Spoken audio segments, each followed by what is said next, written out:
Ladies and gentlemen, welcome to Talking About Balls. I am Justin George, going solo today because we're doing a special Christmas episode.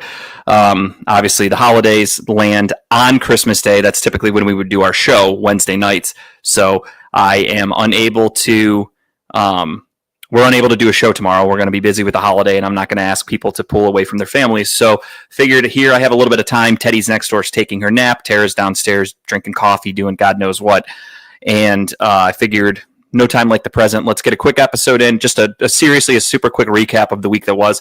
Obviously, we're a Browns heavy team and a Browns heavy show, and the Browns stink. So there's really not a whole lot to talk about there in that department. We're going to recap a little bit of the college football playoffs. We're going to talk a little bit about the Guardians who traded away Josh Naylor, and we are going to get our picks in for the week because there are games tomorrow on Netflix, Christmas Day.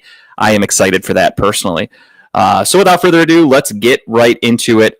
Quick BS segment, really not a whole lot. I worked last week, the whole week, and then over the weekend we didn't do a whole lot because Teddy was sick. So Teddy has been battling, as I said last week, a double ear infection. She was not healthy. Tara got a double ear infection. I was thrown up on by Teddy. I posted the picture. It's very funny. So what happens is she's not throwing up because she's sick. She coughs too much. Her gag reflex, she doesn't understand. So it makes her vomit. So I had just given her bottle. She's laying in my arms. I'm putting her to bed. It's, pitch black. I'm literally just about to stand up to put her down in her crib. And all of a sudden she starts coughing. I don't think much of it. She's doing her like hacking. And I'm like, okay.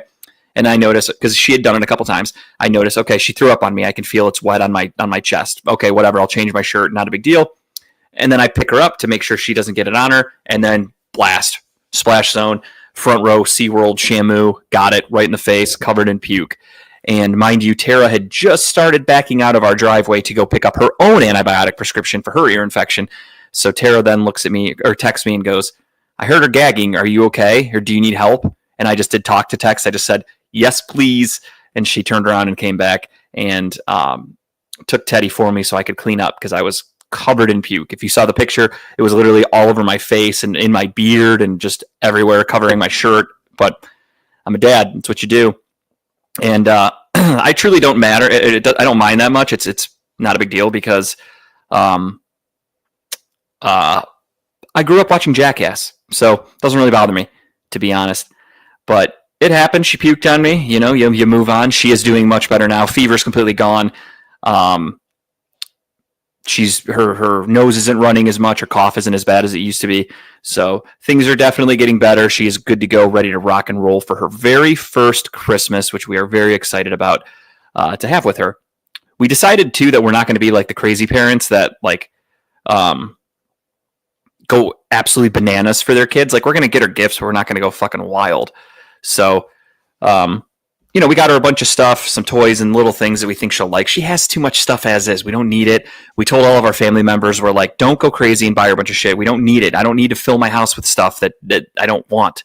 So I know it sounds selfish, but it is what it is. It's my house. So either I'm saving you the money because if you get shit that we don't want, I'm going to throw it away. So just don't waste your money. I'm warning you in advance. I'm giving you plenty warning. So Saturday was my dad's birthday. I went over to my sister's house without Teddy and Tara. They stayed home to rest and had a good time with the family. And that was really it. Sunday, I watched the Browns' embarrassing performance. I watched football all day. We wrapped Teddy's gifts. We cleaned up Teddy's room. We're getting ready for this Saturday is my first at the new house Festivus party. So I love Festivus. For those of you that don't know what that is the made-up holiday from the show Seinfeld. It is arguably my favorite episode of the entire show. And I love the concept of Festivus so much that I thought it would be really funny. This was 10 years ago. I had my first Festivus party. I had friends come over, and it's not to the T of Festivus. If you know what Festivus is, it's the feats of strength. It's the airing of grievances. It's a wacky tradition. However, I do have a Festivus pole. I do have an aluminum pole. I do have friends that come over, and I order pizza. Tara usually makes a side or a dip, and then we ask everybody just bring something small, bring a small dish, and everybody can just eat, drink, have fun. I bring out the Festivus pole. Everyone in attendance must air a grievance. So you take the Festivus pole, and in front of everybody, you air whatever grievance is on your mind. and we don't judge. If it's about somebody in particular, that's fine. If it's about, work, whatever. A lot of it is usually about people complaining about their work or their jobs, which is totally cool. It's your chance to air a grievance. There's no feats of strength because I don't want anything in my house broken. So we just do an airing of the grievance. We eat, we drink, we have fun. I play the episode of Seinfeld, and everybody has a good time. So we actually got Tara's mother-in-law is taking Teddy for the night at her house. So we are kid-free. So we're going to live it up. We're going to have some fun, and we are going to enjoy Festivus. That'll be this Saturday night. I cannot wait. The only issue is I've yet to host at my new house. So I'm unsure of how it's going to go in terms of having all the people. If it were a warmer, summer party, no problems at all. It would be no issues at all. We have a huge yard. It could accommodate every person I know and then some. However, inside the house, it's a little cramped. I don't have a full basement like I did at my old house, which made it a lot easier to have Festivus. So it is what it is. We're going to see how this goes. I do have, the upstairs. I have the den. I have plenty of common areas for people to chill at. So we'll make it work. It's going to be fun. I can't wait. It'll be this Saturday, my Festivus party. I believe Kyle and Jess are coming. They RSVP'd yes. So if they don't show up, then they will have to walk through the town naked with the shame bell, similar to Game of Thrones, if you guys are unfamiliar. So yeah, that was pretty much it for my week. And then I worked yesterday. That was my one day of work, and I am off again until next Monday, the 30th. So pretty cool to be off work for damn near a full week. Very excited to just watch football. I got to clean up, get the house ready for the party, and we'll go from there. So without further ado, I told everybody last week I spoke with Devin about buzzballs because the Browns aren't going to win another game. It's pretty safe to say the Browns are not going to win another game, and buzzballs are a fun thing that we got to do a lot last year because they were good. Hey, Steve, what's up, dude? Thank you for checking in, doing a quick episode before the holiday because tomorrow's Christmas, and I didn't feel like going live at 8 o'clock, 7 o'clock on Christmas Day. So we're doing a quick one here, recapping everything. Kyle is at work, so that's why he is not with us. George will be filling in for Kyle to do his picks when we get to the pick segment, but we're going to be quick. But without further ado, as I said last week, the Browns suck. So toast them if you got them, everybody. I have poured up a large glass, a little quickie. Yes, sir, you got that right. I have poured up a glass of my Pumpkin Biggie Buzzball. This thing is delicious. I have the glass right here. I have already ran out today and did my last minute shopping and I bought a bunch of liquor to take to my sister's tonight because we're going to get fucked up is the plan for Christmas Eve. But yeah, this is a glass of the pumpkin buzzball because obviously I'm not chugging the whole thing, but the Browns did lose to the Bengals. On top of that, the Las Vegas Raiders beat the Jacksonville Jaguars, thus moving the Browns up one draft spot further. And best thing of all, spoiler alert for the picks coming up, the Titans and the Jags play each other this Sunday, so somebody has to win unless it ends in a tie, which in that case, I don't really know how that would work for the Browns, but I imagine the Browns would still jump them because they would have more losses. I don't know. I digress. But they play this week, which means one of them is 99% chance one of them is going to lose. One of them is going to win. So Browns will then, I'm picking the Browns to lose. Spoiler alert for the rest of the season. The Browns will win or lose. The Browns will lose this week. They'll lose next week. One of those teams will win this week. Browns then catapult up to either the fourth or the third pick, and we'll go from there. So top 5 draft pick is definitely what I'm asking Santa for Christmas, and the Browns lost to Cincinnati in an embarrassing fashion, and we're going to recap it here in a second, but for the time being, toast them if you got them, everybody. Drink up. On the count of 3, you guys know the drill. Talking about buzzballs. Bottom up, everybody.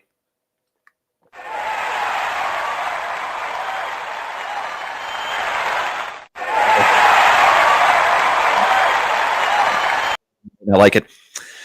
All right, but yeah, so the Browns lose to the Bengals. Browns fans are still pretending to be pissed off on social media because it was an embarrassing game. Let me just quickly tell you, idiots, they are fucking tanking. They want to lose. Jameis Winston is a good enough player to where he could accidentally win us some games. Look at the Pittsburgh game. Look at the Baltimore game. He can accidentally do some shit. Look at the Denver game even. We were really close to winning that game, albeit he made a bunch of mistakes and it lost the game. But we were really close to winning that game. He could beat the Cincinnati Bengals. The Cincinnati Bengals have one of the worst defenses in all of the NFL. Jameis Winston could have gone out there and probably thrown for 300, 400 yards, a few touchdowns, and we win that game. We don't want that. I know it would have been cool to eliminate officially the Bengals from the playoffs. Yes, that would have been funny, but In terms of the Browns' future, that does nothing but hurt us. Look at the Raiders. The Raiders were in the number 1 overall spot. They were going to have their pick of the litter at quarterback, probably going to be Shedeur Sanders for them. Instead, they win a completely meaningless game against the Jaguars that does nothing except for hurt their franchise. I text my buddy that's a Raiders fan. I said, dude, that is a franchise-altering victory because you went from having a chance at your top quarterback to now you're fucked. You could maybe trade up and you're going to have to trade a bunch of draft picks that fucks up your future to try to get said quarterback, or you now have to settle for wherever you're drafting, which could be 5th, 6th, whatever. So it's a franchise-altering win for the Raiders, which is stupid. And Browns fans want that for the Browns. I'm in a weird predicament right now because I'm in draft mode. I have been researching and kind of giving my lists of guys I'm interested in. I will say right now, because I have a pretty good vibe on who, especially in the top 10. You have a very good vibe on who's going in the top 10. There's not much the combine's going to do. There's not much a pro day is going to do to change that unless there's horrific numbers or somebody gets hurt. Obviously, that changes things. But other than that, these guys are pretty much locked in. So right now, assuming the Browns are going to be picking 4th or 4th or 5th-ish, give or take, in that department, you have an idea of who you want. There are a few guys right now that I would definitely take, but we need a lot. The Browns definitely need a lot.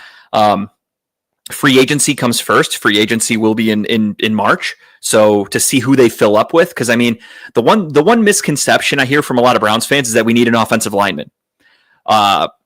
Would it hurt? No. But do I think it's worth spending a top 5 draft pick on? No. I don't think there's one that's good enough in this year's draft.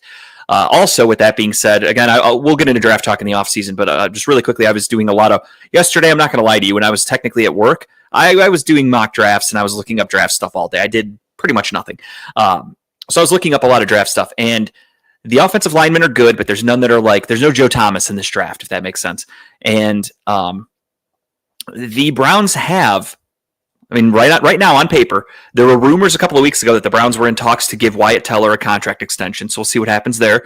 But as of right now on paper, you have your left tackle is DeJuan Jones. Can you rely on him? No, because he gets hurt all the time. But he is technically your starting left tackle. After he started playing for Jedrick Wills, he played really well. He is your starting left tackle. So you have your left tackle. So I don't think we need to draft one for that. You have your left guard at Joel Bitonio. He's not getting any younger. Who knows what his future will hold? But right now he's under contract. So he's your left guard. You have Ethan Posick at center. Could be better. Don't forget you drafted Zach Zinter last year out of Michigan, who got hurt. So who knows if, he might be a guy to look for in the future. You have the center from Ohio State. I forgot his name that we took 2 years ago. He got hurt in the preseason this year, broke his leg or whatever. He'll be back. So you have a potentially your new starting center if you don't want Posick back. Right guard, you have Wyatt Teller. Right tackle, you have Jack Conklin. You have all of these guys under contract. We have a starting offensive line.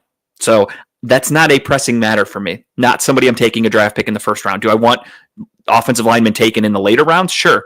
You can't have too many. But I'm not too worried about that pick right now. All right. Then we have Jerry Jeudy. Great wide receiver. Looks like a good number 1. You have Elijah Moore as a free agent. You do not have Amari Cooper anymore. Then you got pretty much nothing. You got Cedric Tillman, who looked okay, but is inconsistent. You have Jamari Thrash, who they just drafted, who has done nothing. You have Michael Woods, who's, can't stay healthy, doesn't do much. You have David Bell, if he comes back, who's not been very good as a 3rd-round pick. So wide receiver is a huge, huge need, in my opinion, and I think getting a good wide receiver is good, but I also look at other teams, and I look at teams like the Kansas City Chiefs, and I go, they don't really take wide receivers high, and they still manage to win. But then I go, oh, yeah, they have Patrick Mahomes. They have the best quarterback in football, so that helps.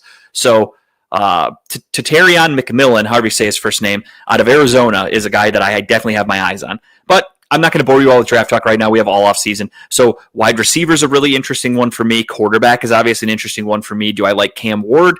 It's pretty much Shedeur Sanders or Cam Ward are your first-round quarterbacks. Everybody else is a day 2 guy. If somebody gets drafted early, that doesn't mean they're worth it, but nobody else has a first-round grade for me. So Cam Ward, I would expect to possibly be there for the Browns, maybe if a team doesn't trade up for him. So he's somebody to look into for our franchise quarterback. Defensive line, you have Mason Graham, the defensive tackle out of Michigan, who I think would be a great addition to our D-line. If you line him up with Michael Hall, Myles Garrett, good luck. Offensive lines. So plenty of people to talk about. There's a lot because this changes everything. So this goes, if we take if you take the quarterback in the first round, obviously you're not taking another quarterback unless it's like super late. So you take a quarterback, boom, next round, you got to look at the next position. Same thing with any, like if you take a defensive tackle, boom, second round, you got to get somebody else that you need. So it changes everything. And just based on like doing mock drafts yesterday, spoiler alert, I'll tell you what I did. So I did, where is it? I got to find it. Give me 1 second. So I sent, this is me assuming we sign Kirk Cousins. So Kirk Cousins was benched by the Atlanta Falcons. He will be released by the Atlanta Falcons. They're not going to pay him to be there. So they'll pay him to be like Russell Wilson. He will be able to sign wherever he wants for the league minimum. I just assume he would come to Cleveland because him and Stefanski are pretty close. I don't think he's as bad as he's playing this year. I think that Achilles injury is just taking longer to recover because he's a mid-30s dude coming off a torn Achilles. Those take a long time. I tried to tell people this. I almost got into an argument with a guy on Twitter before I deleted it all, who was trying to claim, Achilles injuries aren't that bad. Aaron Rodgers almost came back for the playoffs last year. I really wanted to comment and be like, you're a fucking idiot. Aaron Rodgers wasn't even healthy week 1 of this season, and you think he would have played in the playoffs last year? If you believe everything Aaron Rodgers says, you're just a fucking moron. So I had that all typed out. I deleted it. But Achilles injuries, especially when you're getting older, are going to take a lot longer to recover from. I don't think Kirk Cousins is fully healed from that Achilles injury, and that's affecting what he can do in the pocket. He's a statue. He doesn't have a lot of zip on the ball anymore because he can't plant properly. So I think another offseason would help that. I'm guessing. So assuming he becomes available, I would think he'd be a top target for the Browns because he can sign for the league minimum. So if you present this roster to him and that he'd be the starter, here are the keys. You get to work with Kevin Stefanski where you put up some of your best years. Boom, come to Cleveland. It's a no-brainer, right? So that's me assuming we're getting Kirk Cousins. So assuming we get Kirk Cousins, I want McMillan number 1, the wide receiver. Get him a weapon right off the rip. You're going to have Jerry Jeudy. You're going to have McMillan. You're going to have Cedric Tillman. Maybe, whomever else. Maybe you sign somebody, whatever. Second round, Mike Green, defensive end out of Marshall. He is a huge defensive end. I think he'd be a great compliment for Myles Garrett, although Isaiah McGuire is kind of making a nice argument to be our starting defensive end too.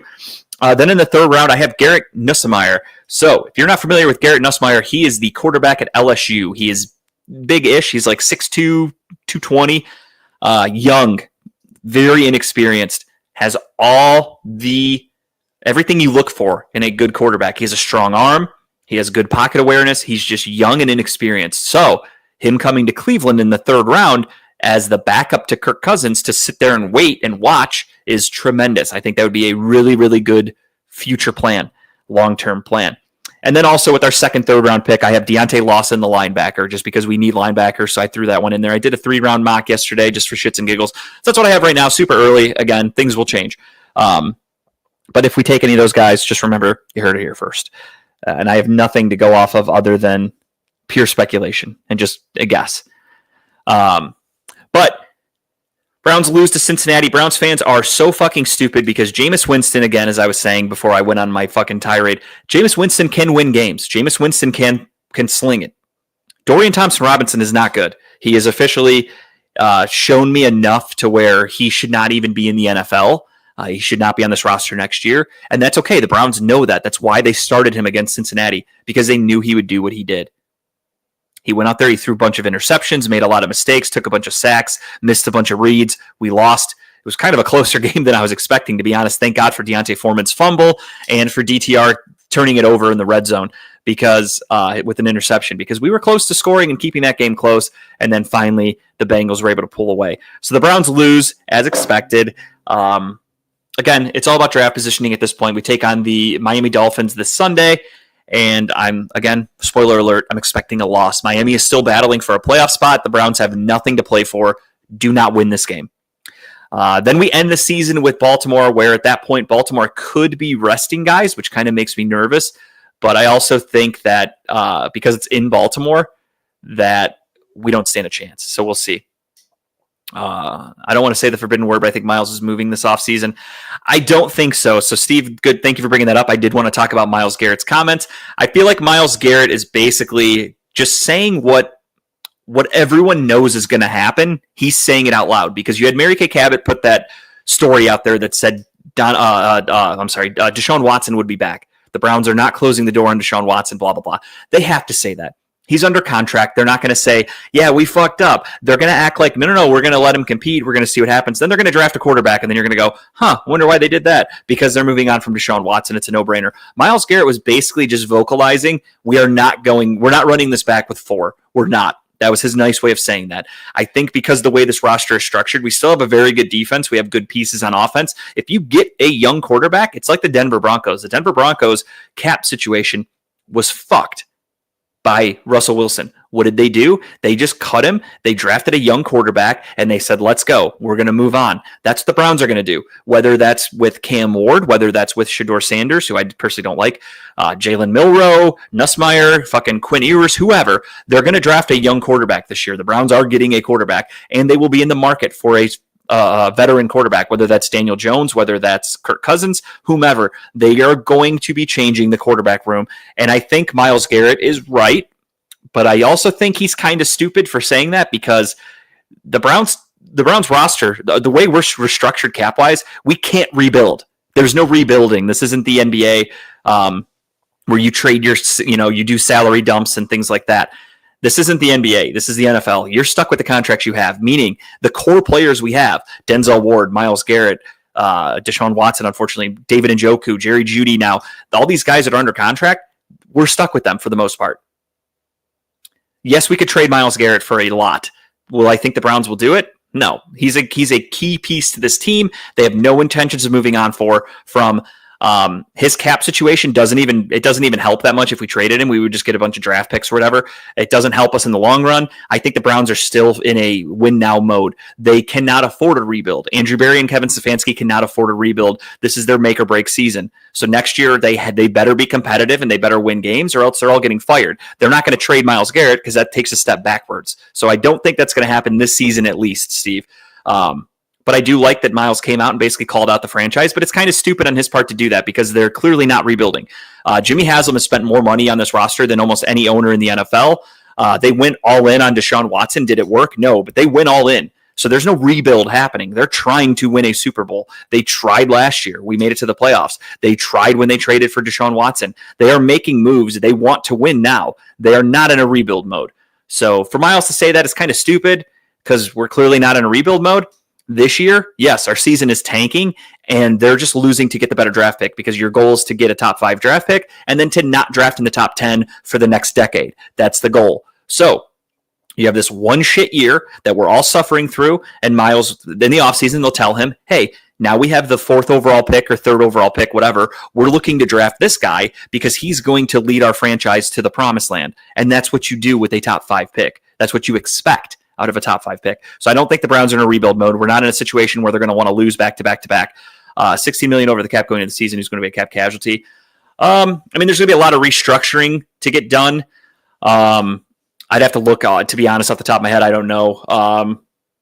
There's $16 million over currently. They'll restructure. Again, Myles Garrett's due for a new contract extension, so they'll restructure his. I'm sure they'll restructure a bunch of guys, and it's not pretty, but when you do that, you're just pushing money down the road. But the good thing is when you do that is the salary cap goes up every year by like $50 million, which is huge. So they'll restructure Denzel Ward. They'll restructure Myles Garrett. They'll probably, I know people don't want to hear this, they might have to restructure Deshaun Watson, put more years onto his contract just to make it cheaper for next year. I know Browns fans don't want to hear that, but you got to pay him anyway. So whether you're paying him this year, which fucks up your cap, or you're paying him stretched out more for the future, it is what it is. I don't think the Browns really care.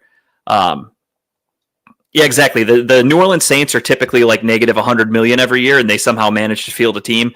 And so I think the Browns will be okay. I trust Andrew Berry, truthfully. There will be a lot of cap casualties. I know I just talked about the offensive line a little bit, but I could see Bitonio and Teller being cap casualties. They're good. They're getting older. They're not cheap. I mean, you never know. It really, I don't know what the plan is for Berry, so I'm going off of just who's on the team right now. But Conklin, literally almost anybody on the offensive line could be a cap casualty. They're making a lot of money. In the secondary, Grant Delpit does not earn his contract. Denzel Ward's playing really well, but that's about it. Greg Newsome's going to have a big 5th-year contract next year as his 5th-year extension was picked up. He's not really worth it, in my opinion. JOK is a huge, who knows what's going to happen with JOK might have to retire, and he just got a contract, so that money might be coming off the books. So there's plenty of different places this money can be spread around. I I trust Andrew Berry. I really do. I think Andrew Berry knows what he's doing. He knows how to stretch money and make it work. So there's a guy on Twitter. I don't remember his fucking name off the top of my head. Maybe Jack Duffy, something. Fuck, I can't remember his name. He's really good with the cap, and he basically, like, there's a lot of people that always tweeted him, and they're always like, Browns are screwed. They can't do this. And he breaks it down better than I could ever. And he goes, no, the Browns are actually going to be fine. Look at this. They could clear up $50 million by doing this. Like, he's so smart with it. So if you get a chance to find that guy, I can't remember his name. I want to say his profile picture is him holding a dog. Could be mistaken, but I think that's right. But he's really good. Jack Duffin, something like that. If you get a chance to try to find him on Twitter, he's really good and smart with the cap, and he basically can put any qualms you have at ease. So, yeah, the Browns are in full tank mode this year. I don't think it's going to be a thing for the future. Browns fans are really stupid if they think that Browns are trying to go out there to win. I saw a lot of people complaining about Dorian Thompson-Robinson's performance. Yes, it was embarrassing. Yes, it sucks to watch for 3 hours every Sunday because of how bad he is. They're starting him again this week, by the way. But it's because they want to lose. You want that top 5 draft pick. So it sucks. It's horrible. We have to spend a month of we had to spend this entire season sucking. And this last month of the season, we have to watch Dorian Thompson-Robinson stink the joint up. But it is what it is. Draft transaction history, not so much. I'll disagree with you there, Casey. Draft, there's a couple misses for sure. But it's hard because he hasn't had many first-round draft picks. How many draft picks did we trade away in the Watson trade? So it's kind of hard when you're not – if you don't have a first-round pick, it's really hard to get stud players. A lot of teams, you find maybe one good late-round player a year for not every team, but like a few. And to be that team, it's tough. It's not easy to do. Transaction history, I'd say he's actually one of the better ones in the NFL. Look at what he did with Amari Cooper. We got a better draft pick back than we traded for Amari Cooper. Jerry Jeudy trade, everybody shit on it at the time. Boom. Jerry Jeudy's one of the top 5 wide receivers in the NFL in terms of statistics. Bringing in some guys on 1-year contracts are huge. Maurice Hurst, Zadarius Smith last year. These guys he can get in on 1-year contracts even this year. Jordan Hicks, Devin Bush. These guys have played really well for 1-year contracts, guys off the street. Juan Thornhill was a miss. That was a huge fuck up. In draft-wise, yes and no. I mean, he's got his issues, but he's got some good picks too. I mean, DeJuan Jones is a really good offensive lineman who, if he can stay healthy, starts on any team in the NFL for the most part. So that's a really good draft pick. Martin Emerson was a really good draft pick, a guy who we got in the 3rd round. So you can get some late value with some people. Michael Woods looks like he's an okay wide receiver, a guy we got in like the fucking 7th round. So there's some things there. Again, if you go through every team, you're going to go, wow, there's a lot of misses. So it's just because we're Browns fans, we're more dialed in and looking at it. He positions to not those first round. He did not. That's Paul DePodesta. Everybody should know that by now. Anybody blaming Barry or Stefanski for the Deshaun Watson move, Paul DePodesta should be the first person to lose their job in the offseason. I believe his contract is expiring. He is the Moneyball guy. He's in charge of this organization. He makes the shots. He told us to fire Alex Van Pelt, bring in Ken Dorsey. He said, trade this for Deshaun Watson. Paul DePodesta makes all the decisions. For any Browns fan that doesn't know that, I don't know if I'm breaking news to you, but that's the facts. Paul DePodesta is the top guy calling all the shots. He reports directly to Jimmy Haslam, and they do what Paul DePodesta says to do. I would like to see him go. I would like an offseason where Andrew Berry gets full reign at whatever he wants to do with this team, and I think that would be great. I think that would be really nice, in my opinion. And yeah, in hindsight, you go, oh, we got rid of those draft picks. It sucks. But at the time, you were trading for Deshaun Watson, who was a Pro Bowl player. He was an MVP caliber player. He got MVP votes. He was in the top 5 for the MVP one year. There were multiple teams. I think, 12 teams were going after Deshaun Watson when he was available. And then he narrowed it down to 4, and the Browns were in that 4. He told us no. We all know how the story goes. The Browns then said, well, here, let's sweeten the pot. He then came to Cleveland. But we weren't the only team going after Deshaun Watson. No team can predict that his mental psyche was going to be so fucked. But in terms of talent, he had all the talent in the world. Teams swing and miss on quarterbacks all the time. That's what you do. If you want to win in the NFL, you swing for the fences. The Jets did it with Aaron Rodgers. Look at draft picks. Daniel Jones to the Giants when they drafted him. Daniel Jones sucks, but the Giants said, fuck it, we need a quarterback. We think maybe this guy can help us. You take chances on quarterbacks. The Falcons gave Kirk Cousins this huge contract to come be their quarterback. He stunk. They had to move on. Luckily, they drafted Michael Penix. They needed somebody in backup. But that's what you do. Franchises do it all the fucking time. You take chances on quarterbacks. That's what you do. It's the only way to win in the NFL is to have a good quarterback. And we took a dude who was, again, multiple-time Pro Bowler, went to the playoffs multiple times, MVP caliber player, put up huge numbers in Houston. I mean, you can't knock the trade now because it's after the fact, but at the time they were trading for a very good football player who was still in the prime of his career. It didn't work. Again, you can't predict how somebody's psyche is going to be, their mental state, but making that trade was a no-brainer. Every other team in the NFL was trying to go after that guy for the most part, except for teams that had, Patrick Mahomes or Tom Brady, whatever. Any team that had a question mark at quarterback was trying to get Deshaun Watson. So don't get it twisted and act like the Browns are some horrible franchise. The Browns just said, fuck you, we'll pay more than anybody else. So they won the lottery because they outbid everybody else. But he was willing to go to any other team, and multiple teams are trying to get him. So this narrative that the Browns are a horrible organization because of this trade for Myles Garrett is it's ridiculous because almost every team in the NFL was trying to get him.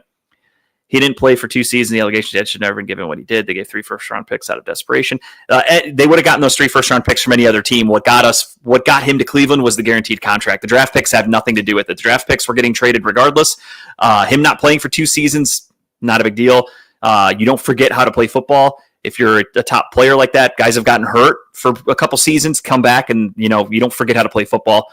And the allegations are allegations. Nothing was ever proven of anything. It happens. Look at Tony Busby. What do you say about Tony Busby, who's now he's under investigation for sexually assaulting women, and he's being sued by people for making false claims because he's a scumbag. So Tony Busby represents the worst of the worst.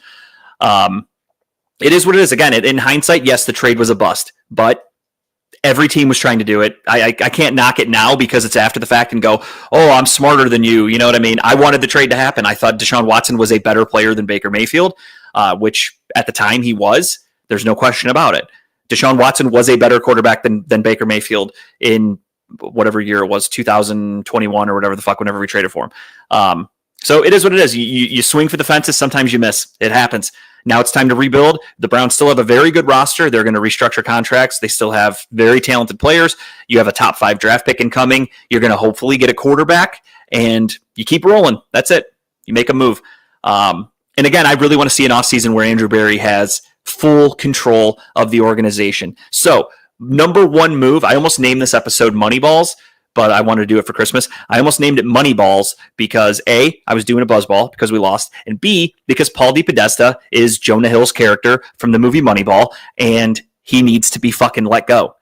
He should not be an employee of the Cleveland Browns next year. I will be very upset if he is. So step 1 for the offseason, disregard any player, disregard any draft pick, free agent, whatever. Number 1 move the Browns should make is get rid of Paul DePodesta. Number 1 fucking move. If I read a story that guy gets a contract extension when the season ends, I'm going to be very upset. And every Browns fan in America should be more upset at Paul DePodesta, well, in the world, I should say, not just America, but every Browns fan in the world should be more upset if Paul DePodesta still has a job next year than they should be if Deshaun Watson returns to this roster. Trust me on that. Deshaun Watson is getting his contract. He's irrelevant. He is not in the future plans for the Browns. Disregard him. If the future plans are still being decided and dictated by Paul DePodesta, that's where everybody needs to have a concern. And that's where I'll be very upset because he has been the guy who is basically telling Andrew Berry what to do. And I don't like that. I like Cam Ward. I don't love him yet. I got to do some more studying on him. I think he's very talented. I don't like Shedeur Sanders personally. I don't think he will be a good NFL quarterback. I don't want that baggage that comes with them. And that's pretty much it. Then you go into the second round where you've got Jalen Milroe, Quinn Ewers could be there possibly in the second round. As I said earlier, I like Garrett Nussmeier from LSU as a third-round prospect. I think he is a guy who, if he sits for a year, could be a very good NFL quarterback. I think he has a lot of tools to be a good starting NFL quarterback, but he needs time. He is young and inexperienced. Ewers is horrible. I will pass. Same situation with Ewers, though. I'm talking anybody we take out of the top 5. If we don't take a quarterback with the first pick, I want that guy to sit. I do not want them to play. I think Quinn Ewers could be okay if he sits behind somebody. Same thing with Nussmeier. So there are some guys out there. What worries me about Jalen Milroe is the same issue that we had with Deshaun Watson. Deshaun Watson held the ball a lot. Deshaun Watson took a lot of sacks because he held the ball for so long. Jalen Milroe holds the ball longer than any quarterback in NCAA. So I don't know if I want him. He has talent. He's athletic, but I don't know if I want that on my team. So as of right now, I would say Cam Ward would probably be my top pick if he's there. Let's keep the tank going and get Manning in 2 years. No, because then you lose Myles Garrett. I'd rather have Myles Garrett and Cam Ward than fucking Archie Manning or whatever the hell his name is in a few years. No, thank you. I don't want the Manning blood here in 2 years because also I'm not too sold on them yet. I mean, it's just a name. You're excited for a name because it's Manning. I want production. I need guys that have actually gone out there and shown it. So for right now, I'm only worried about the 2025 draft. And that, again, we only have who we have. And truthfully, I would have liked Drew Aller out of Penn State, but he decided to go back to college. I think he's good 6'5", 240. He's from the area. Jackson Dart. I'm not a huge Jackson Dart fan. I watched a lot of his games this year from Ole Miss. Not a huge fan, to be honest, personally. So right now, my early board is Cam Ward, 1, if he's there. Because again, I'm assuming if we go right now, if let's say the Jacksonville Jaguars have the number 1 pick, they're not taking a quarterback. So I like Mason Graham a lot. I talked about that a little earlier. I said if you line him up with Mike Hall and Myles Garrett, that defensive line is fucking scary. I love that. I do like that a lot. I feel like the defensive line is something we need to address because you need somebody other than Myles. You need to take away a little bit of the stress and pressure that he gets, and I think that would make him happy too. He's putting up double-digit sack seasons, but he's doing it by getting double-teamed and triple-teamed more than anybody in the NFL. If you put a guy like Mason Graham out there, who's a very good run defender also, which is a weak point of our team, that's huge. So plenty of people to talk about. We'll do plenty of mock drafts, especially now that we're doing the show. The Browns are going to have a top 5 draft pick. We get to do mocks out the fucking ass. So we'll do weekly mocks. We'll show you our big boards, things like that. It's going to be really cool. So Browns are in tank mode. Embrace it. Accept it. Paul DePodesta needs to go, though. Step number 1. I will be saying that every week until that comes to fruition. So we're going to move on because, again, I wanted to make this a quicker episode, and I ran a little long with the Browns there, but that tends to happen. Now we're going to recap the week that was. We had Thursday Night Football. The Los Angeles Chargers hold on to beat the Denver Broncos 34-27. The Kansas City Chiefs win 27-19 on a fun Saturday game against on NBC. Then the Ravens beat up on the Pittsburgh Steelers 34-17 because, again, as I've said all along, the Pittsburgh Steelers are frauds. They're not a very good football team. The Falcons beat up on the New York Giants 34-7 with multiple pick sixes, with Michael Penix getting his first career start. Great win. Saw a funny tweet the other day I want to read. I want to give credit to the guy who did it. I don't remember his name, but I do remember reading it. And he just said, if I had a nickel for every time the Atlanta Falcons had a black left-handed quarterback who's named Michael, whose last name was one letter away from being male genitalia, I'd have 2 nickels, but that's still pretty fucking wild. And I thought that was really funny because you think about it, they had Michael Vick, now they have Michael Penix. Obviously, Dick, penis, Michael, left-handed, black quarterbacks. Funny tweet. Very good observation. I love shit like that. Very happy with that. The Carolina Panthers beat the Cardinals 36-30 in overtime. The Cardinals are, I think, eliminated from the playoffs now. That fucked up their whole season. That's kind of embarrassing. Detroit beats up on the Chicago Bears 34-17. The Colts hold on to beat the Titans 38-30. The Rams beat up on the lowly New York Jets 19-9. The Eagles lose Jalen Hurts for the game and allow the Washington Commanders to make a comeback 36-33. They win in the final seconds. Bengals beat up on the Browns 24-6. Everybody saw that one coming. The Minnesota Vikings hold on to beat the Seattle Seahawks 27-24. The Bills win a close one against the New England Patriots 24-21. And the Raiders win a completely meaningless game that fucked up their franchise for the next decade 19-14 over the Jacksonville Jaguars. Nobody can out-tank the Jags, apparently. The Dolphins hold on to beat the Niners 29-17. The Niners are officially eliminated. Their season is in shambles. They are a team that is going to be in a full rebuild mode, in my opinion. Cowboys hold on to beat the Buccaneers 26-24. No tweets about Baker Mayfield this week from Browns fans. Kind of weird how that works. When he plays really well, as I said last week, the Baker Mayfield circle of life, he has one really good game. Browns fans all post about how they wish Baker was still here. Then he stinks and no one talks about him for a little bit, and then it happens again. Now no one talked about it. Then we got our first shutout of the NFL season this year, surprisingly. It took this long. 34-0, the Packers beat the ever-loving shit out of the New Orleans Saints, who are a dumpster fire. That was your Week 16 recap. Now, without further ado, we got a couple other sports to talk about before we get into our picks here. We have the college football playoffs. College football playoffs happened over the weekend, and there were some fucking fantastic games. Texas beat up on Clemson. Ohio State beat the shit out of Tennessee. Penn State and SMU shouldn't have even bothered to waste the gas in their flight. And Indiana shouldn't have even bothered to drive an hour to get to Notre Dame. Those were ugly games for the most part. None of them were entertaining. This 12 playoff format is fine, but the committee needs to realize some teams are pretenders, and they need to call it like it is. SMU had no fucking business being in the playoffs. Miami would have given them a better game. SMU had no business being there. Ugly, ugly game. Let me take a sip of coffee here. All right. Texas will take on Arizona State. I believe that game is on Christmas or New Year's Eve, and then New Year's Day we'll have the other three games. You're going to have Ohio State, Oregon. You're going to have Penn State, Boise State. You're going to have Notre Dame, Georgia. So let's get into it really quick of our predictions.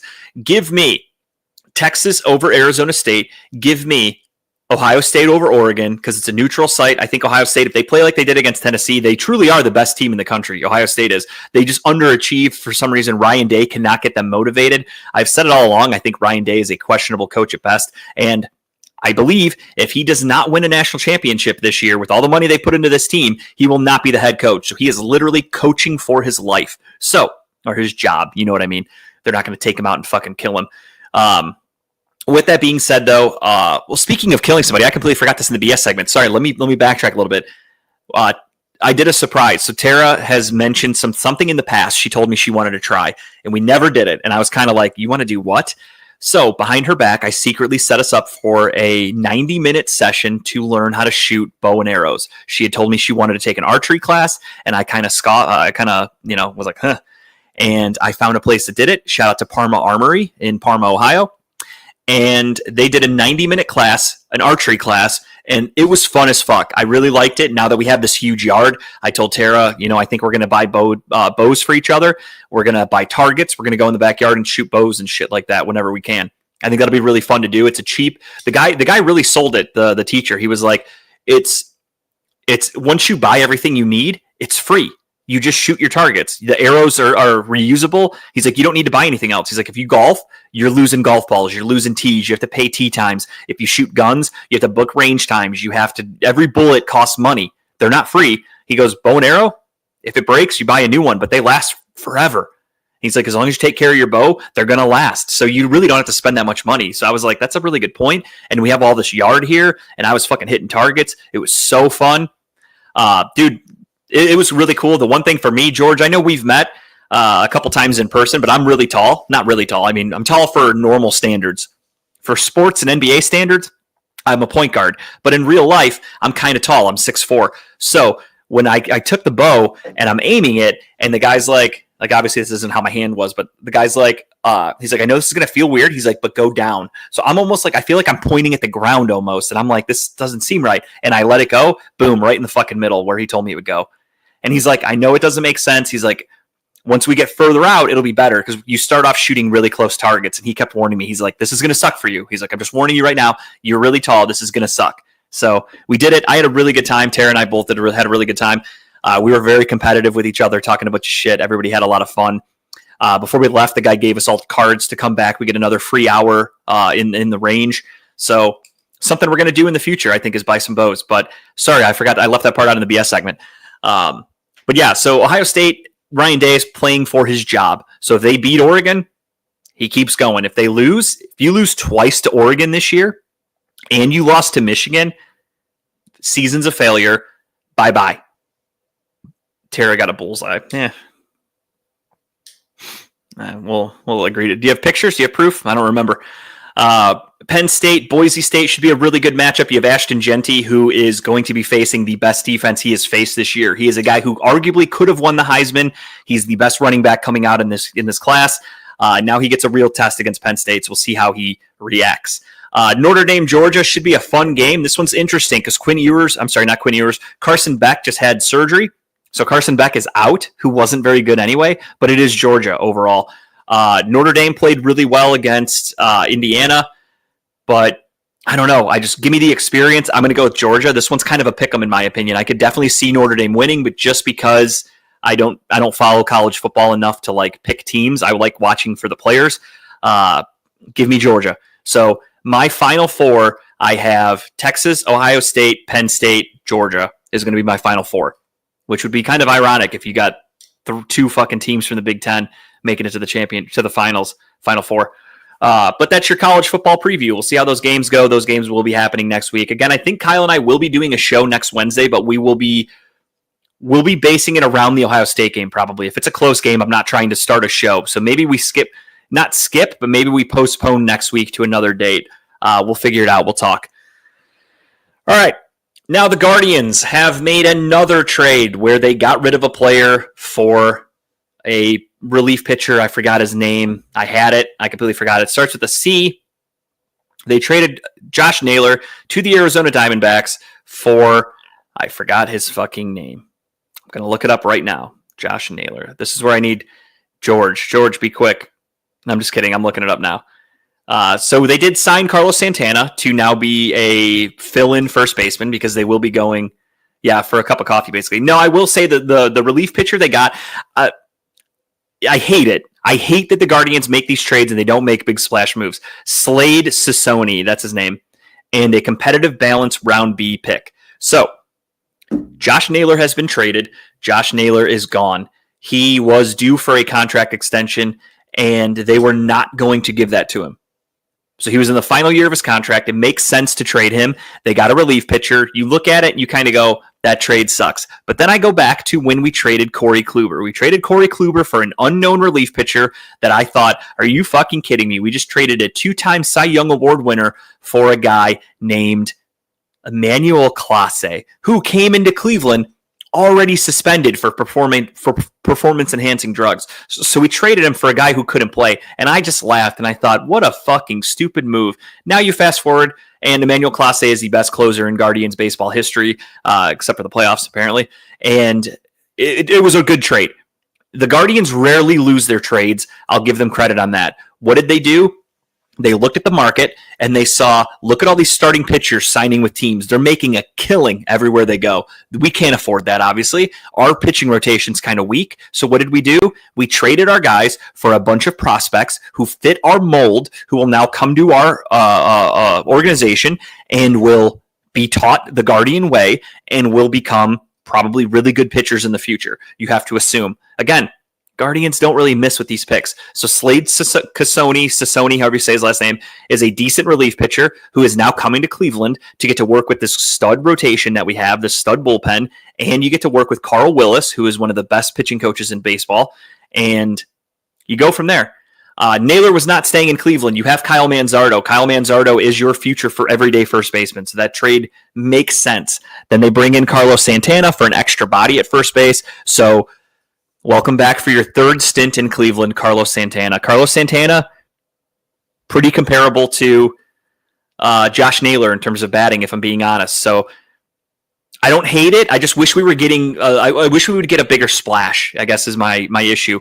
Sure, we're getting a relief pitcher. We're getting some prospects. We get guys like that. And you go, okay, cool. That's good for the future. But I want something now. And we just don't have it. Yeah, Santana knew he was never going anywhere. He was coming back to Cleveland one way or another. So Carlos Santana's back. Josh Naylor is gone. Slade Sassoni is here. We'll see what the Guardians do. They're cutting money every which way, and will they be putting it into the team? I don't think so. But we have the young talent, and I know people don't want to hear that, but the Guardians just keep doing it. They do it every year. They know what they're doing. We have Juan Brito. We have Travis Bazana down the first overall pick last year. We have him down in the minors. We've got all these young pitchers. We've got Chase DeLauder in the outfield. You've got Kyle Manzardo, who is now going to be probably playing almost every day. We're good. Steven Kwan, Jose Ramirez.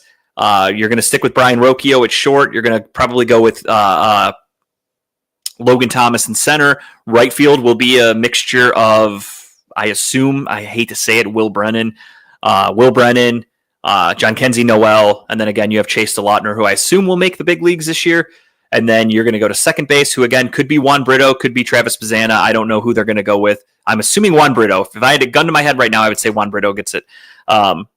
And then first base, you've got Kyle Manzardo and you've got Carlos Santana. They will all switch between DH, between Noel, Santana, Manzardo.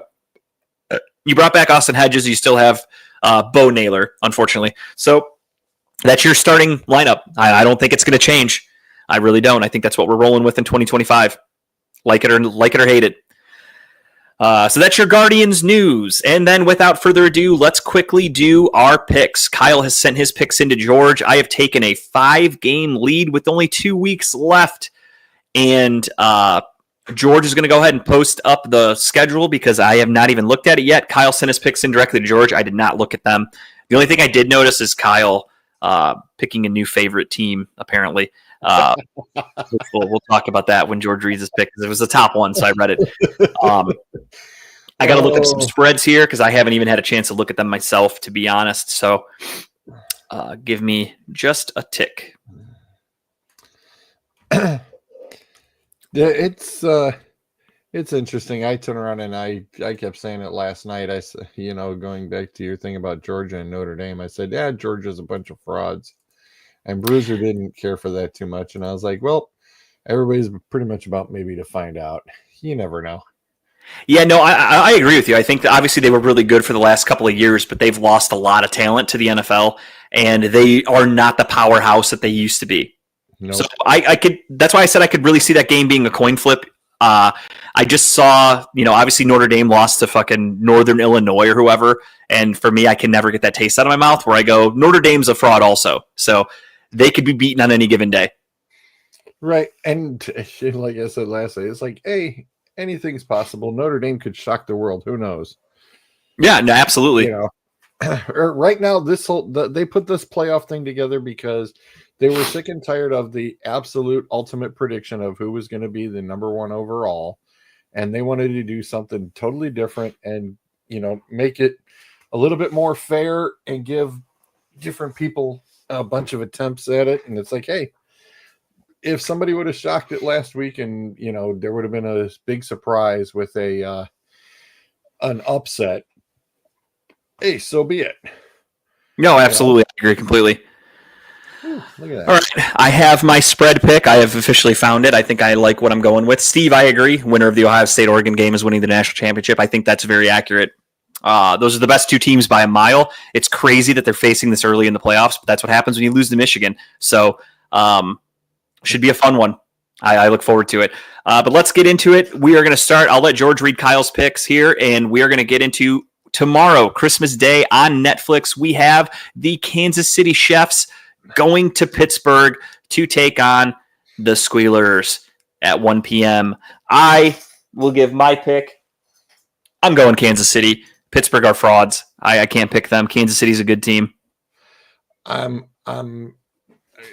Kyle already started drinking? Because he took the Steelers and he's taken the +3. I feel that's where I was going to joke. I feel like Kyle has used, since we started doing these bonus picks, Kyle has taken the Steelers like 80% of the time. I feel like he's a closet Steelers fan. Starting to wonder. He keeps relying on them to help him get points, and they keep backfiring on him. Like last week, he took them against the Ravens, and the Ravens beat the absolute fuck out of the Steelers. So you'd think he would have seen that and went, maybe I stay away from the Steelers here. But he is taking Pittsburgh +3. Interesting choice. Yeah, I thought it was kind of funny, too, that the 4 teams that played on Saturday were the ones who are playing tomorrow. Well, yeah, so they give everybody equal time off, so that makes sense. They're just flip-flopping the opponents. Yeah, it's like hit the randomizer. Game 2 on Christmas Day, we have the Baltimore Ravens going to the Houston Texans after that gruesome injury to Tank Dell. I am going to have to go with Baltimore here. I think Baltimore is kind of coming into their own, and they are going to have an easy day against a young, inexperienced Texans team. Give me Baltimore. Yeah, Kyle agrees with you. I disagree with you guys. I think this whole thing's going to actually motivate them. I'm thinking that's going to be a Christmas surprise right there. It could. I just feel like they don't have the weapons right now. This is something that maybe in the playoffs could help them. I know they signed Deontay Johnson off waivers after he got released from Baltimore. I saw that too, but Nico Collins is back too. So Collins is there, but he's all they have. So their offense right now is kind of weak. Joe Mixon's banged up. Dalton Schultz hasn't really been too productive. CJ Stroud's been okay. Yeah, he's been a disappointment. So it's pretty much Nico Collins against the world, and I will take the Ravens in that situation. If you're going to have a shootout game, I don't think the Texans can keep up offensively, and I don't think their defense is good enough to slow down the Ravens. So I got to go with the Ravens on this one, unfortunately, as much as I hate them. Then we get to Thursday night football, and we've got the imploding Chicago Bears hosting the ever-imploding Seattle Seahawks, who also can't seem to win, and they're all pissed off and fighting, and they're benching players for conduct detrimental to the team. I'm talking to you, Tariq Woolen. And with that being said, I can't pick the Bears. The Bears are hot garbage. I have to take the Seahawks. The Seahawks are in a must-win situation to keep their season alive. Give me Seattle on the road. Yeah, Seattle fell into this at the right time. They need this. This is a good schedule for them. Yeah, they got their butts kicked back-to-back games at home. This getting away from home, getting out on the road on an easy team to just wax it. And Kyle agrees. I agree too. Yeah, Seattle all the way. Now we have a little bit of fun on Saturday afternoon. We have the Los Angeles Chargers going to the New England Patriots. New England Patriots are very fun. They're gritty. They're trying, but they just can't get the W. And that's what I said before. I've talked about that for a few weeks now, that the Patriots are competitive, but they do not find ways to win. The Chargers need to keep winning to stay in the playoffs. So give me the Chargers. Wow. You and Kyle both agreed on this one, and I got to disagree after seeing the way the Patriots were handling Buffalo. I'd be, if I'm Jim Harbaugh, I'm concerned. But yeah, Kyle agrees with you. By the way, all of Saturday is on NFL Network only. Okay, perfect. Just a heads up. That's why I got the logo there. Yes, all 3 games are NFL Network only on Saturday. They are not on the other ones because there are college bowl games being televised. On the other stations. So that works for me. I have the network, and I will be watching the NFL over those meaningless bowl games that I could give a fuck about. And then our Saturday nightcap, we have the Denver Broncos going to Cincinnati. This is a huge game. Oh, I'm sorry, 4:30. That's right. Yeah, there's 3 games on Saturday. Yep. 4:30, the Denver Broncos and the Bengals. Denver needs to win to stay in the playoffs. Cincinnati needs to win or their season ends. So this is a must win for Cincinnati. It's a really, really, really need to win for Denver. This is tough. Give me Denver.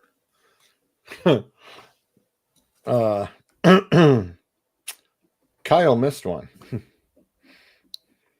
Oh, did he not send this one in? He must have missed it. Okay. Well, as long as we get it by Saturday, we'll let it slide. I'm texting him now. Okay. Then we'll move on to the next game until he gets a response in. But I'm going to Denver just because Cincinnati's defense is really bad. So Denver will be able to score and move the ball a little bit. And then on the flip side, Cincinnati's offense is really good, but Denver's defense is really good. So all it's going to take is a couple of mistakes from Cincinnati, and I think Denver will be able to pull away with this game. And I think in this terms, you have coaching. I like Sean Payton over Zach Taylor to make the right decision when you need to make a decision. And I think Patrick Surtain is going to have a really good game. He's going to be locked on Jamar Chase like fucking glue. And if you can contain Jamar Chase, you have a really good shot at winning. And I think Denver's going to do that. So give me the Denver Broncos. Then it's Sunday night. We've got an NFC West matchup. The Arizona Cardinals, who stink, are going to the LA Rams, who are trying to hold on to the NFC West division. And I think they do that. Give me the LA Rams.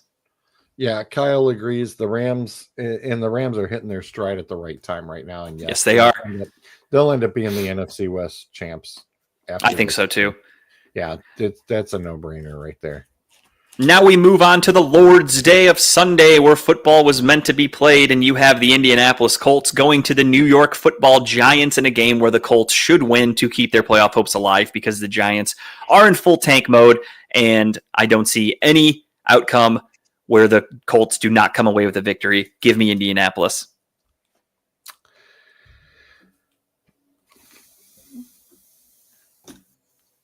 Oh, Kyle's got a little further down the list here. He does have the Colts also. Okay. Perfect. I figured I wrote Indy before you even read that. I just assumed. Next up, we have the Jets and the Bills. Does anybody want the Jets? I don't think so. Give me Buffalo or give me death. Yeah, I thought the Jets were actually going to goose egg last week and be the first ones, but Would have been nice. I would have laughed Yeah, myself and my buddies. Yeah, it would have been hilarious. And in the what I am calling the draft Super Bowl for the Cleveland Browns, we have the Tennessee Titans taking on the Jacksonville Jaguars. Because again, win or lose, it doesn't matter. One team will be going behind the Cleveland Browns. With that being said, give me the Titans to win on the road. I think the Titans are the kind of team that they're gonna come out there and play well enough to win. And no, they fucking suck. They're so bad. God damn it. I don't know. Would you like the wheel of death or the coin flip? which Give me a coin flip. I'm a coin flip? I'm leaning towards the Jags just because they're the home team. I'll give you tails as the Titans and heads as the Jags. I'll take it. Heads is the All Jag. right. Jags it is. And Kyle also takes the Jags. Okay. This is a tough one. I don't know. Both teams are so bad. It's that bad. You usually on DA we'll go with the wheel of death and see what the randomizer picks for us. Now we have another game that would have been similar, where it would have had huge draft implications. But now that the Raiders are behind the Browns, and obviously the Saints are as well, they are in the rear view. They are irrelevant. The Saints are awful. They suffered a complete shutout yesterday. Spencer Rattler is fucking abysmal. I don't see that getting any better. The Raiders at least try, and that's what they did against the Jags. So I think the Raiders are going to come out there again and pull off a W. Give me the Raiders. Yeah, Kyle agrees. I'll tell you what, it was tough for the red zone when they kept flipping for the Raiders and Jags game. I'm sitting there going, geez, that is bad football. And it's I avoided watching that, and I'm very happy about that. I only watched last night's game because I had a lot of bets going, and most of them hit. I had, thank God it was a blowout, because I had Jordan Love under 29.5 passing attempts, and he was benched at 28. Wow. Because they had such a big lead. Because I watched them get the ball, and I wasn't paying attention, so I just looked up, and I saw the quarterback drop back to pass, and they're up 27-0. And I'm like, what the fuck is LaFleur doing throwing the ball still? Then I realized it's Malik Wills. And I'm like, oh, okay, no problem. Keep throwing. So I was in good shape. I won that bet. Then we go to the NFC South, where the Tampa Bay Buccaneers are now, they have a little bit of, they're sweating a little bit. What could have been a runaway with the division that lost to Dallas last week has now put Atlanta back into position to possibly win the division. So very important game. Carolina is playing like a team possessed. They're competitive. They're trying. Do I think it will help them in this situation? I'm going to go with no. I still think Carolina has a lot of problems, and I think Tampa Bay, this is a game where Baker will come out. Their defense is pretty bad. Baker will have a good game, and Browns fans will go, oh, we should still have Baker. So this is one of those games. Give me Tampa Bay. Yeah, Kyle agrees with you. I don't. I think the Panthers are just kind of catching a little stride. I think their chemistry is coming up. And what are they doing right now? They're spoiling everybody else. And this would knock Tampa Bay out of the playoff hunt. I would absolutely love it. I just can't for this because we have our picks on the line here. I got to go with my gut. But I would love to see it. So I'm definitely rooting for the Panthers, but I have to write Tampa Bay on paper. Kyle took them as well, you said? Yeah, Kyle took them as well.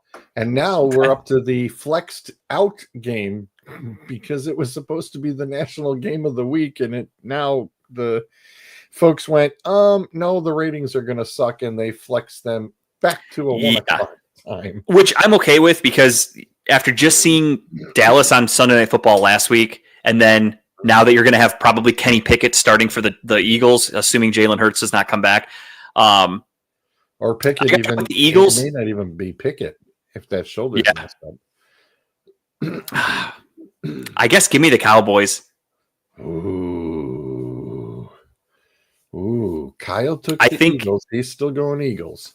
They have a lot to prove. Let me put an asterisk next to it. I am going to take the Cowboys if Jalen Hurts does not play. If Jalen Hurts plays, my pick will be the Eagles. But for right now, I'm putting that out there. And I do that all the time. Oh.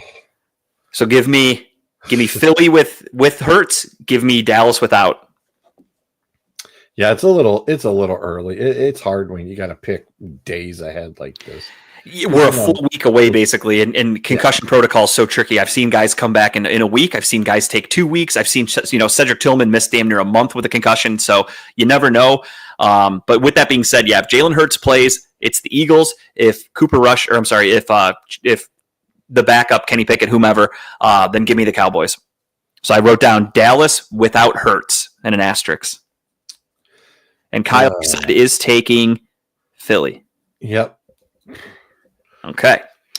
Then we get to the 4:00 game here. It's the Cleveland Browns hosting the Miami Dolphins. Usually we save this for the end. Not even worth doing. Give me the Dolphins. I don't think the Browns have a chance. I am just going to go with Miami right here.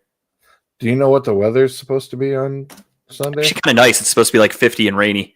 So Miami, no problems. Well, then I was going to say, then that bodes well for Miami because it'll be above 40 degrees. Yep. So they're going to have no problems. Mike McDaniel will be out there in his capri pants and his wet, greasy hair and his weird Drew Carey white glasses, and he'll be telling jokes and whipping the Browns' ass. Yeah. Hopefully Tyreek Hill can catch a football. Not that it matters anymore because he cost me 2 championship runs. Yeah, the league I drafted Tyreek Hill in, I'm out. So fuck Tyreek Hill. I hope he goes catchless, but I think he'll be fine. I think he'll get a nice touchdown and give him 50 yards or so. Oh yeah, I'm sure of it. Oh shoot, I expect him to get 120 and probably 2 touchdowns, and gonna be like, yeah, where was that last week? Right. Kyle agrees. I agree. Dolphins all the way. Yeah, pretty simple pick here. And then now we get to the 4:30 game. Green Bay going to Minnesota. Give me the Green Bay Packers. I like the Packers in this game. I think the Packers are on fire. They're playing better than most teams in the NFL. I think they're very under the radar. Minnesota has had a lot of really close games where they pull away at the end. I think Green Bay is the kind of team that can, that can disrupt that. And I think they do on Sunday. Give me the Packers. Kyle's going with the Vikings. He's going with the home team. Okay. Good pick. It's a good matchup. It's going to be a good game. I personally will probably watch this game more than I watch the Browns game, if I'm being honest. So I'll have multi-view going on, and I'll have the sound on this one if I had to guess.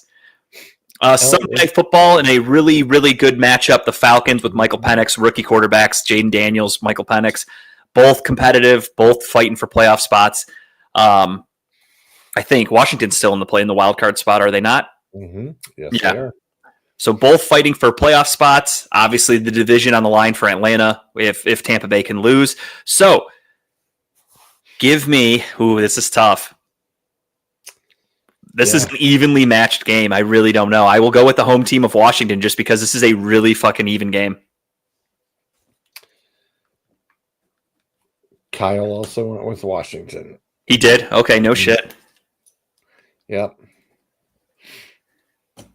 And then Monday Night Football, this is where I am going to make my spread pick. I am taking the Detroit Lions -4. I think they can easily win by more than 4 points against a now lifeless San Francisco 49ers who are eliminated from the playoffs. I think this is where you're going to see guys that are kind of dinged up are going to sit this one out. Dre Greenlaw has already said he's out for the year now that they've been officially eliminated. Wouldn't be surprised if other people follow suit. I think the Lions are still out there to prove to the NFL that they're the best team in the league, or at least they want to present that. So I think they will win by more than 4 points. Give me Detroit -4. Well, it's interesting that Kyle forgot about this one too. Did he really? Yes, he did. But I mean, this is a common sense pick, though. I mean, I agree. I think he's going to go with Detroit. I'll write Detroit down. I assume that's who he's going with. He just pinged Denver and Detroit. Okay. So you have the Denver pick now too versus Cincinnati. All right, then we are locked in. We only have a couple differences, so we will see how that goes. Yeah. Not a lot of ground to be gained, but obviously the spread picks help. Those are extra points if you get them. Mm-hmm. All right, George, thank you for filling in for Kyle. We are a little over an hour. That is perfect, even a little longer than I wanted to, but it is what it is. My kid is still sleeping, I believe, so it worked out beautifully. Now it is time for Just the Tip. My tip this week is a show that just premiered on HBO Max a couple of weeks ago. It is from DC. It is a cartoon. It is called The Creature Commandos. It is essentially a cartoon version of this, a different version of the Suicide Squad. It is done by James Gunn, who I'm a huge fan of. I like DC personally. I think I like DC stuff more than Marvel. But so far, it's a really cool cartoon. It's got Weasel, if you're familiar with the Suicide Squad movie with Weasel. It's got him in a cartoon form. It's got other cool characters. Just a fun show. It's got some cool people doing the voices. It's well done. It's fun. It's R-rated. There's swearing and murders and kills and shit like that. Just a cool little thing. I think there's 4 episodes out right now. It comes out every Thursday. But I'm a big fan of what James Gunn is doing with the Marvel Universe. If you haven't had a chance yet, go watch the Superman trailer that just came out last week for the new Superman movie that James Gunn is directing. And you see so many things from Cleveland because obviously they filmed it here. So it's really cool. I'm looking forward to watching that too. I really like DC. So check out Creature Commandos if you're into that kind of shit. I didn't really think I would be, but I was bored. I threw it on and I actually really ended up liking it. So check it out if you can. It's on HBO Max.